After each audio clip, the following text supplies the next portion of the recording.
The first annual open house from the Michigan Veterans Affairs Agency was held earlier today. The Grand Rapids Veterans Facility has recently seen various problematic situations, such as equipment failure and patient complaints. Despite the Grand Rapids location of the Veterans Facility facing some serious challenges, the Marquette location has set a high standard for veterans care throughout the state.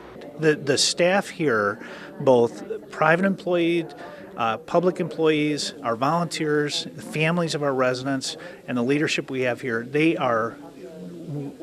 they're stars. They're as good as you can get, and I am so honored to work for them. In the past couple of years, the Grand Rapids facility is seeing some major improvements, one of these focusing on the response rate to any complaints the residents may have. The reports typically would get done, but not as rapidly as we'd like. So we immediately put in a situation where any allegations or reports would be responded to and acknowledged within 24 hours. One of the main goals for the MVAA is to create similar guidelines between both facilities and to focus on modernizing the Grand Rapids location.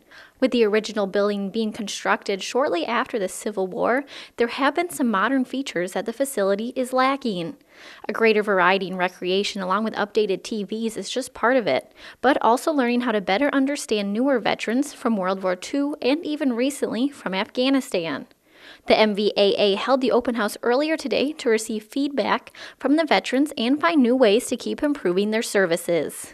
If we gave you the golden keys and you could write it and build it any way you wanted to, how would that look? How could you work as a staff member, and what would we give you to support you so you could be successful in helping to take care of veterans? And as a member, how could we improve your life and the experiences that you have living in a long-term veterans home? At the open house, various categories such as living conditions, types of food, and various others were laid out, allowing passing veterans to fill out their opinion on the topic.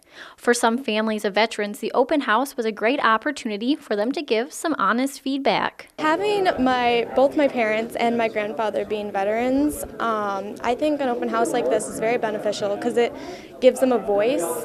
There's a lot of veterans in the area that don't ever get the opportunity to come to something like this. Members of the MVAA will be in the Grand Rapids location tomorrow afternoon to reach out to the veterans with a similar open house as the one here in Marquette.